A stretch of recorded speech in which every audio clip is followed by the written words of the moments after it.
Good morning. It's, I don't know, 6:30, day 57, and I'm just getting some coffee breakfast. I'm taking it extra lazy and extra slow today. I've only got 10 miles to do. So today is going to be the easier of the 2 days, which I'd like to get a little further, but the shelters are kind of far apart, so it makes it a little more challenging. Most people in the shelter and whatnot here are already packing up and getting ready to go, as I would be too, but like I said, dragging my feet. It didn't rain anymore last night. It's kind of looking overcast. It was cool last night in the, I think, 50s maybe. It's definitely a lot chillier here in Vermont the last couple of days. A few people have said that, and it's unusually cool for the beginning of August, but whatever, keeps the bugs down. But today hopefully should be a good hike. There's not supposed to be rain in the forecast, but who knows. So yeah, I'm just gonna lie in bed and drink my coffee, have my breakfast, take my sweet time.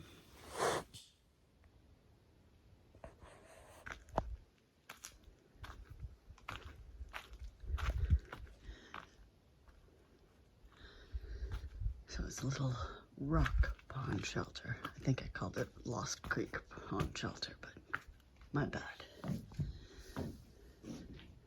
That's the log book, and this is 4 big benches, and it's a great place to hide out in the rain last night.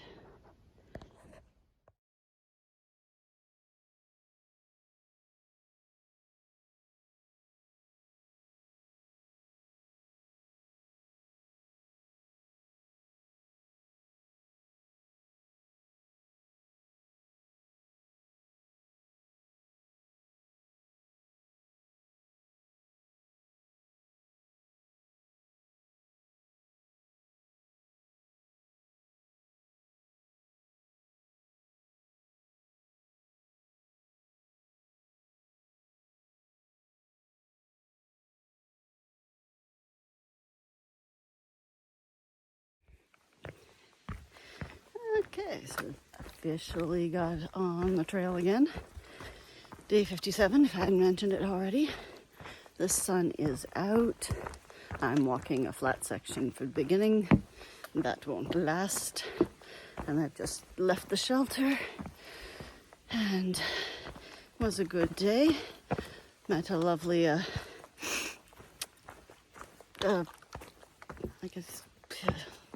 hiker. And I've already forgotten his name. Poet. He's a retired pediatrician. He's up here for a couple of days enjoying the weather and the hiking. So he was lovely to meet.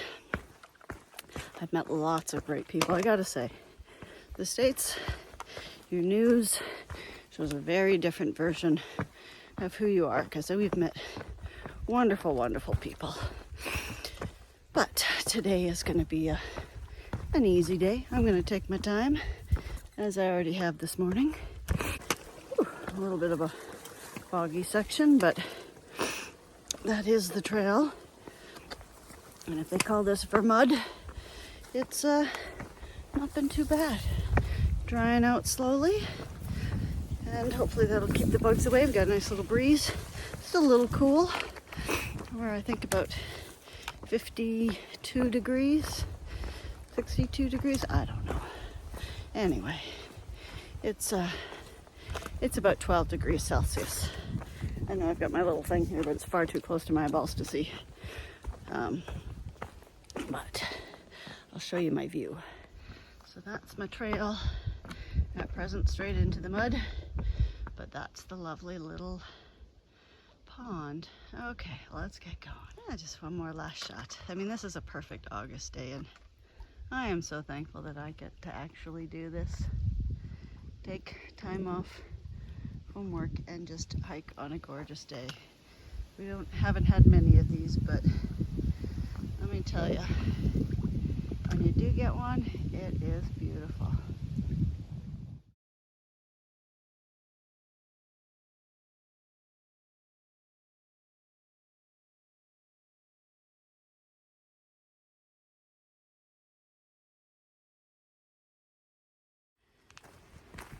Okay. So we're still hiking away. I haven't gotten too far today. Trail is really pretty right here. It's nice and flat. It's lovely. But I just ran into another fellow YouTuber. Chestnuts, I believe. There's a page called Seeking Other Opportunities. So it was nice to meet him. Sat and chatted for a little bit. Definitely meeting a lot more people on the trail. And it's been great because there's some really wonderful people out here. But it's nice and flat. Gotta say, I am loving these Vermont trails. They're not all like this, and certainly there's been some very technical and muddy sections, but there's definitely been a fair number of this kind of stuff as well, which is, I was been told by my last fellow hiker that this will be like this at least until the next to the road, and then I go up and up again. And my shelter, Peru shelter, apparently is not supposed to have a bridge washed out just before it, but I guess other hikers have said the bridge is usable, but it's still taped off. So I don't know. We'll take a look and see what we get. Because this is all leftover from when Vermont had that big flash floods and whatnot in the beginning of the month.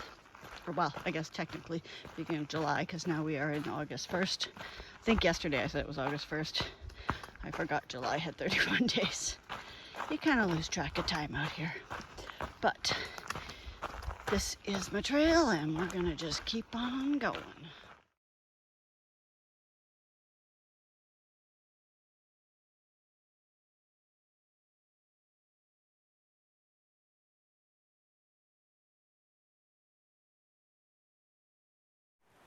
Okay, so we are at roughly 3.5 miles, and I have a lovely bridge to go over instead of having to cross this little river, which is little right now. I'm sure it wasn't a few days ago, but it's quite pretty. Very good swimming hole spot, I think. But I am happy to use this little, very well-made suspension bridge. All right. And now if we continue, the terrain has obviously gotten a little more technical, a little more rooty, a little more rocky, but still a very lovely day. And we're gonna just continue on. Okay, we have made it to Baxter Peak at 2,700 feet, almost 2,800 feet. Some sort of quarry over there. It's a beautiful sunny day. It's hard to see a great view because of the trees, but you do actually get some views, which for Vermont is pretty good. And this is where I'm gonna have lunch in the sun. Oh, my poor little body. It's about time. Dry out this little shriveled raisin. Okay, let's have some food. There we are. Okay, so we are at, I don't know, I guess about 8 miles in today. And I'm just on this sort of boardwalk thing here.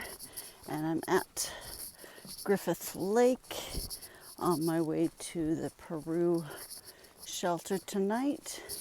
Kind of looks a little cloudy and almost like it wants to rain. Tried to check the weather service, but I'm no longer in any sort of cell service range, so I can't double check it, because this morning we were all good, but we know how that doesn't work. Anyway, this boardwalk is really nice. The lake looks quite lovely, But this is not where we're planning to stay tonight. Probably a pretty good fishing lake.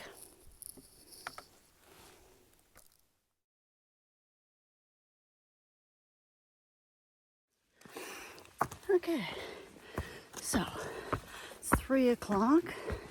I have passed Peru shelter. I was gonna stay there because there's good water. Felt a little cold though.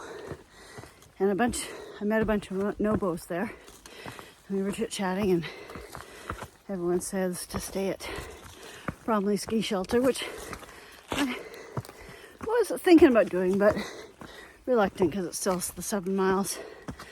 But then they mentioned that last night there was a kind of a creepy-ish guy with a duffel bag and an axe coming this direction, and he was moving slow, which means there was probably a high chance he would make it to the Peru shelter and want to stay there. If he made it that far at all. I mean, who knows? For all I know, he could have gotten off trail. But did not fill me with happiness. So I'm like, well, 7 miles, be pushing a much later day, more of an 18-mile day, but I can do it. So that's what I'm doing. I'm going to push on because Spidey sense says go, and I'm going to listen to my Spidey sense. So I'm going to push forward, which means I've got 1,000-foot incline, level out, 1,000-foot down, and then another 1,000-foot up to the ski shelter. But it has power, it has heat. There isn't any water there, it's a dry camp. So I've got extra water on me because there's nowhere else to pick up water till after about a mile out afterwards. So if I'm dry by morning, it's not a big deal, but I'll have plenty. Anyway, I'm going uphill, hence the huffing and a puffing, and I'm gonna see how fast I can get there. I'm expecting to get there between 7 and 8, which is reasonable. People won't be asleep yet or anything. Give me a chance to make dinner, etc. All right, so I've got some cracking to do, and I'll talk to you later.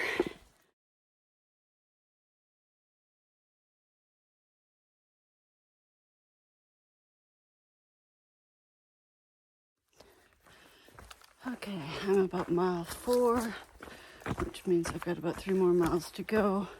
The creepy fellow that the other nobos talked about, I did pass.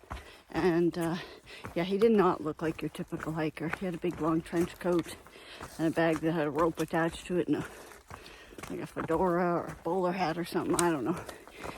He didn't say anything really to me. He was putting down his gear at the time.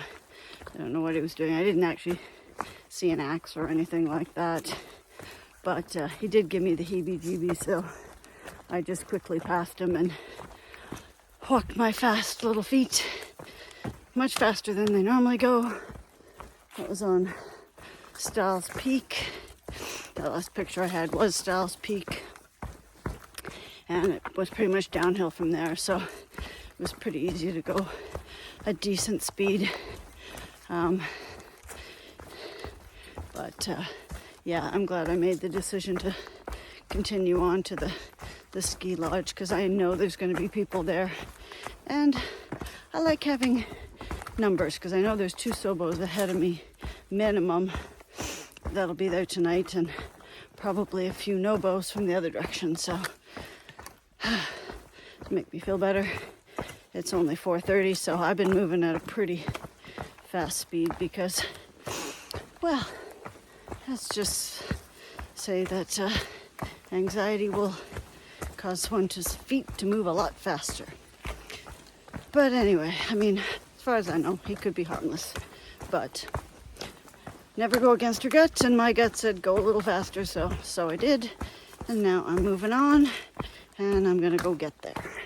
Still moving downhill, and then I got another big 1,000-foot climb up, and then at that point, I'm at the ski hill.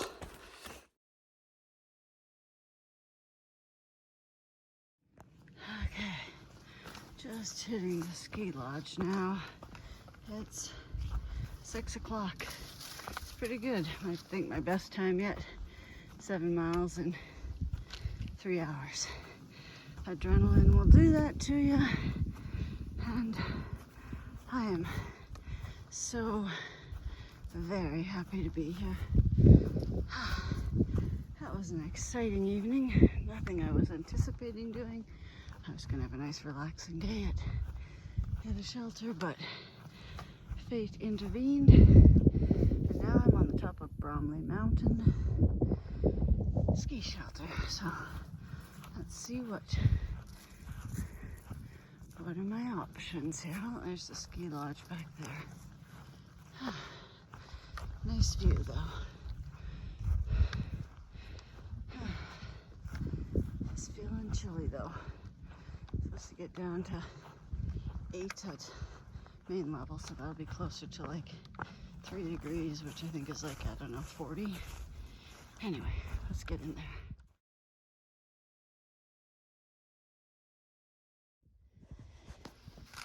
Okay, so I made it to the top of Mount Bromley.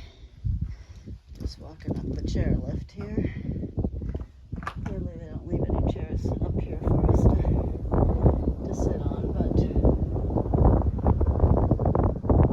a nice view. It's a bit windy.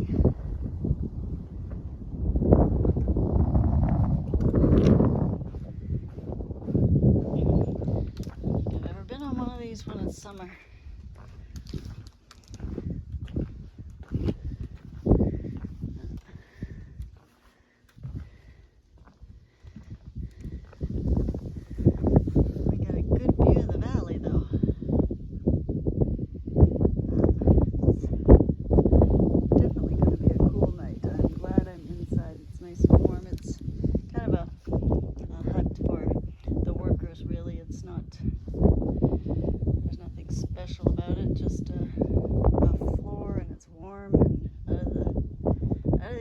So I'm pretty pleased to be there. Apparently you get a really good sunrise here in the morning. And tonight, almost lost my hat. Get a nice sunrise, or sunset. I kept going inside, it's chilly.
Okay, so I went back to bed and it's now day 59. If I had gotten that wrong, I don't know, maybe I did.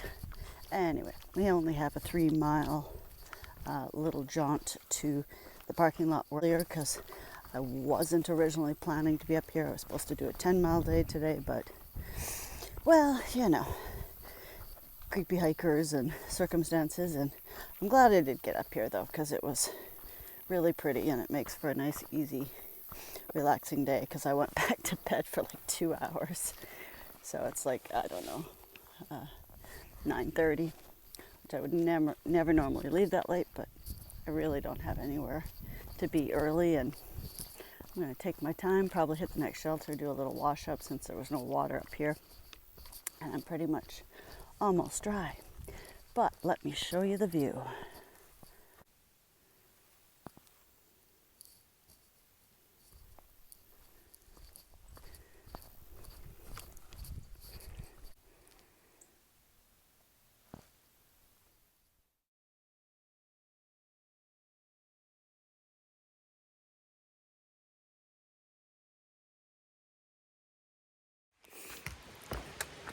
Okay, so I'm getting close to the trailhead, and I've been told there's some trail marks, so looking forward to that.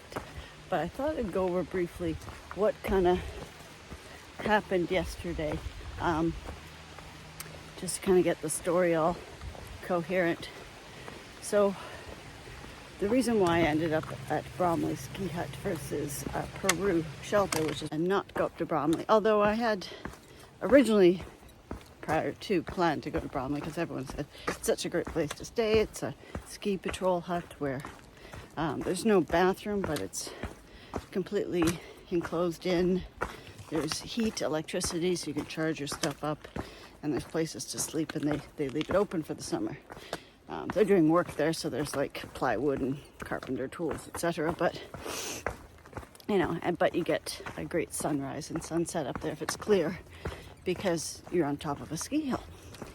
So I did want to do it, but the problem is also that there's no water up there, so you do have to carry extra water. And from the southbound end, it's a long carry. It's about 7 miles from the previous water source. So I thought, oh, that'd be a little excessive, so maybe I won't do that. And I was going to just make it the 10-mile day. So that was the plan in place that morning. So I took my time, I got out late, chatted with a lot of people, had a great day, and I finally get to the Peru shelter. And it had been cool all day, actually. It wasn't overly warm yesterday, but it was sunny, it was nice. And there's the river right there, which makes it a little bit cooler there. And there was a hiker who was a northbound hiker who was just having some lunch. So I sat down with him and had some water and food, and we chatted about things hikers chat about, what they're going to encounter and what I'm going to encounter. So exchange our stories, and then about 5 minutes after we start chit-chatting, 3 other female hikers came down, and they had all stayed the night at the ski lodge previously. So they were all coming down for water and some food, and it's about 2:30 in the afternoon at this point. And so they're all filling up, and one of them has a gravity filter one, and I'm just using my Catadine Be-Free squeezing one because Jeff has the other one. And it takes a bit of time, so I hadn't bothered to filter any water because I was planning to stay. Had it all set up. It was a nice shelter. Anyway, so they're filling up water, and when they're done, one of them had a bunch of extra inside if anyone else needed a fill up, and I said, yeah, sure. I mean, if you're gonna throw it out anyway, I'll fill up my water. So she filled me up, so I had both my bottles full at this point.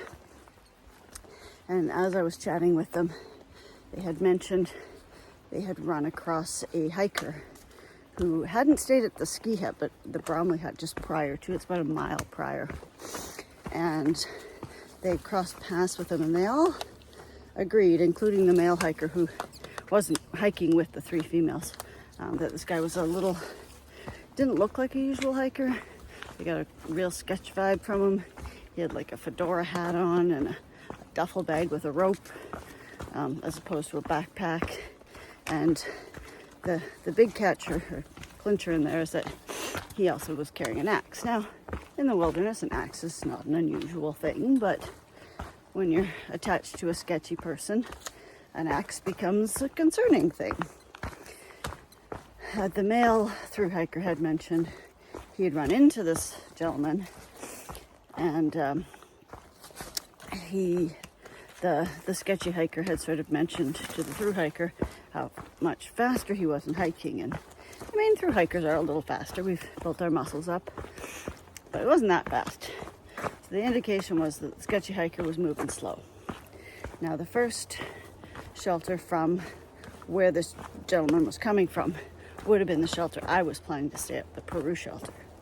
Now, the Peru shelter, I don't know how popular it is or it isn't, but there wasn't going to be anyone at that particular moment, but it was still pretty early, it was 2:30, staying there. So I would have been by myself, and I'm thinking, they're all indicating that this fellow is sketchy, carrying an axe, and I'm the next shelter. So that those items just kind of got my gut clenched, and I'm like, okay. I wasn't planning to go any further, but now I am. I mean, I'd already eaten, just had a relaxation, and my water was full. So when they were all getting ready to leave, I said, screw it, I'm gonna do it. It was 7 miles away. It was 2 big climbs because you have to climb a peak, go down a little bit, another peak, down another really big descent, and then back up to the top of the ski hill. So it wasn't going to be easy, but I'd taken it easy that day. I wasn't too tired. I was just being lazy. But it was 3 o'clock by the time I did get going. So time was definitely not on my side. But I thought, if I even have to do a fairly decent speed, I can get there by 7 or 8, which is still daylight, gives me plenty of time. So I'm like, okay, I could do this. I mean, maybe this guy even got off trail. Maybe he's even not on trail anymore. Or maybe he's harmless and all of those things. But my gut just told me to go where there's definitely going to be people and safety in numbers. So I'm like, okay, pack up my things, grab some extra water. So I'm now packing about 3 liters, which is about 6 extra pounds. And I'm about to do another 2,500 foot total descent up and down. And I head off with a pretty brisk pace. I'd been pretty lazy all day, but this time I'm moving faster. So I get up the first mountain. I don't see anything. There's a bit of a dip in a ridge, which I'm on. And then I run across our Sketchy hiker. And yep, he definitely gives the vibe of Sketchy. He's wearing a full trench coat, a fedora, a bowler hat, or I don't know what. And indeed a duffel bag with a rope on it. And when I ran into him, he didn't say anything to me. He had his back to me. He was standing in the middle of the trail. He was taking off his gear, so I don't know if he was taking a break or lunch, or I don't know what he was doing. I didn't see an axe, but I also was not hanging out to find out or to chit-chat. My concern was that suddenly he's now taking off all his weight and he can move faster. So I just quickly slid on past him and picked up my pace exponentially and got past him as quickly as I could. Got up to the next little peak, and now I know I've got downhill straight ahead. So it's a fairly decent downhill, not too technical, so I could get the definite speed. So I booked it down there, and I got a good couple of miles between us before I really took a moment to stop and relax for a bit and do my final ascent. So by the end of it, I mean, I did some constant checking backs because I had no clue what was going on with this fellow, if he was going to be following me or what was going through his head. He didn't say anything, but he definitely did not make me feel comfortable. So I was glad of my decision to do that. So I finally made it up to Bromley, and it took me 3 hours to do 7 miles. So adrenaline was definitely on my side. And I made it up there safe and sound and had no issues. I did talk to a few other hikers, and they had also heard of this fellow. And I guess when he was staying at the Bromley shelter, the shelter prior to the ski hut, he had been known to be harassing the thru-hikers there. So I am grateful I did make that decision. So definitely trust your gut. Even if you're wrong and you overreact, it's always a good thing. As a nurse, trusting my gut has always served me well. So it's something I do rely on consistently. And now as a solo hiker, definitely rely on trusting your gut. And I believe I have made it to the parking lot. And that is the end of the trail.